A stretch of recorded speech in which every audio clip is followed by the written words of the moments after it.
Hi, I'm Chris, and this year, December 2021, we looked into getting ourselves a Christmas present to improve our videos. Now you might remember in the past, you used to get these Tascam Porta Studios. This is a 4-track audio recorder, takes the old-fashioned tapes, and they were pretty good for general recording. You could alter the gain to have either line or microphone inputs, you could set the stereo tracks, and you've got sliders for each of the 2 input tracks, and it enables you to record 4 tracks, and it's very popular amongst a lot of musicians. The problem for video, however, is that if you use a normal audio cassette, first of all, the quality of the sound isn't anything like as good as digital sound, and secondly, the speed of the tape varies, which means if you try to dub the sound from a tape back onto a digital video, you'll find you end up with synchronization problems. So just before Christmas, we were thinking to ourselves what we could buy ourselves for a Christmas present, and fortunately we were given a little bit of money, which we put towards a new digital recorder. So we decided to get one of these. It's a Zoom R8. We've only just got it, so let's have a look and see what's inside the box. We've only just really had it, although I will admit to having opened the box a little bit earlier today just to check it wasn't broken. Inside, it comes with a power supply, which unfortunately is a Japanese one. So it doesn't actually fit into a UK mains socket, but it doesn't really matter because it's ever so easy to get UK adapters like that, or you can just use a USB cable. Got a normal USB cable and the actual Zoom 8 recorder. We'll have a close look at that in a minute. The other thing that comes in the box is all the manual and that's in Japanese. If you look online, you can download an English manual and there's no problem at all. It's a little bit, it's about the same size as the original Tascam Porta Studio. This one's got 2 input channels on the top here, 2 microphone channels. These ones will take line, XLR, or normal phono microphone jacks. You've got some outputs here, you've got left and right stereo outputs, and you've got an adjuster there for the level, headphone with a level adjustment, and an extra port here which enables you to put in a switch, an external switch. So for example, you could control the stop and start externally. There's your on-off switch. It normally runs off a USB or batteries, but we've actually put some AA batteries in there, just like that. And the manual says it'll last about 5 or 6 hours, like that. And if we just turn it on, there's a switch there, you can see that it boots up.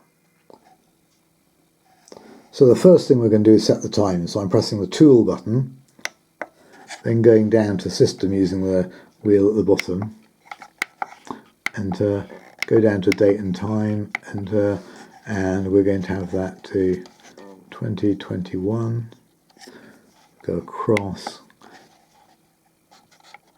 what's it, this 30th today? Mm-hmm. And the time now is around about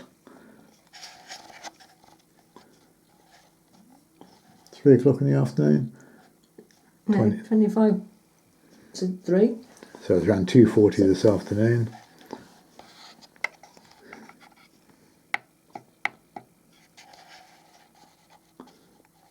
Get in there.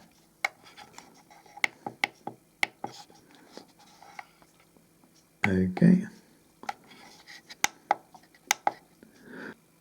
Okay, we're also going to format the SD card, which I just put in. So I'm going to select the menu, go down to the SD card, press enter, and then we'll select format, press enter again.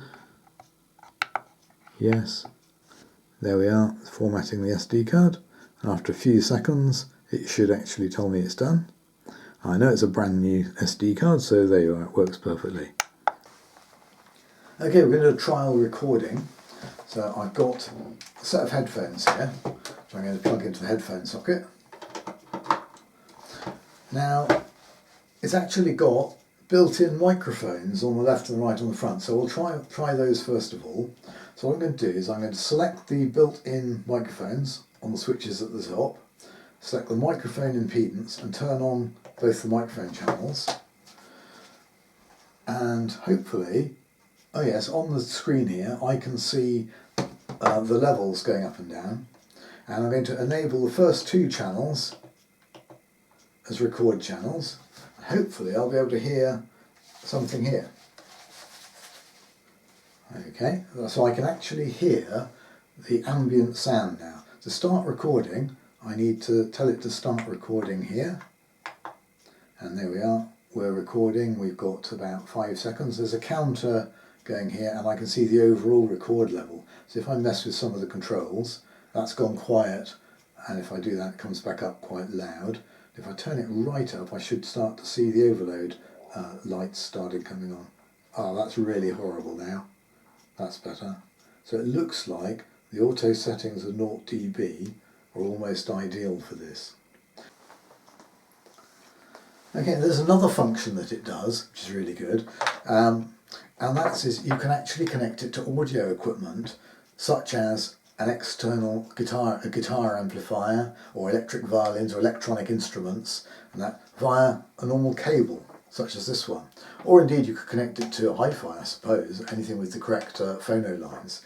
You would normally then select the line inputs and select the impedance for a line input, and be able to get some sound into it from that. So I'm going to try an experiment. We're going to move everything around in a moment and try connecting it to the electric piano and see if we can record some sound from that.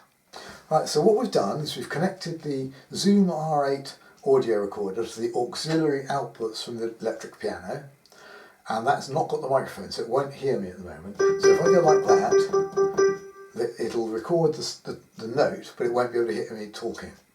The other recording you're listening to right now is actually on the camera, and you're hearing the audio output from the speakers of the electric piano.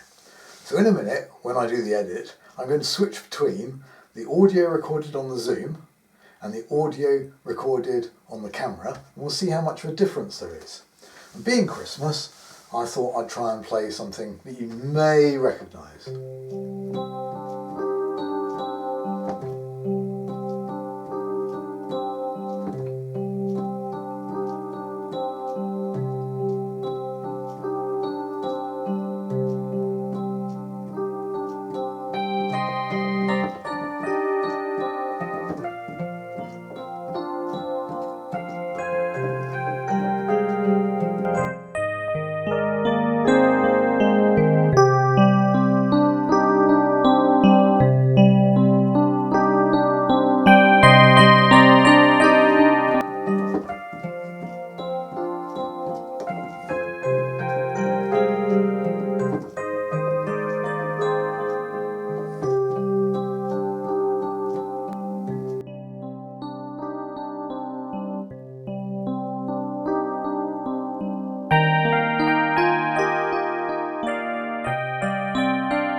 Overall, the Zoom R8 audio recorder is really good.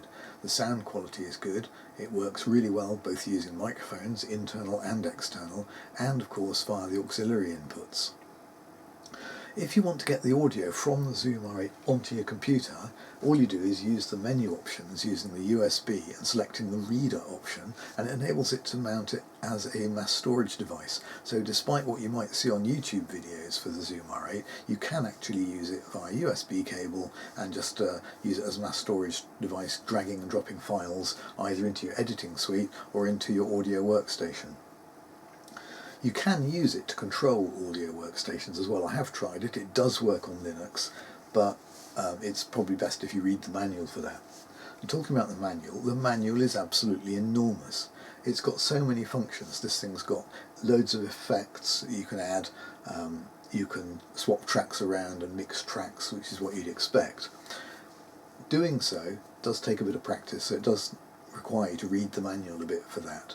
However, recording sound is what I use it for, and it's great. I think the other functions, such as creating the effects, is something that I would normally do on an audio workstation application on the computer afterwards. But that's because we make videos. If we were musicians, possibly we would be more interested in some of the effects. Overall then, we're pretty pleased with it, and I think we'll use it quite often in future videos. Thanks for watching. If you enjoyed this video, please don't forget to click the subscribe button below. Thank you very much.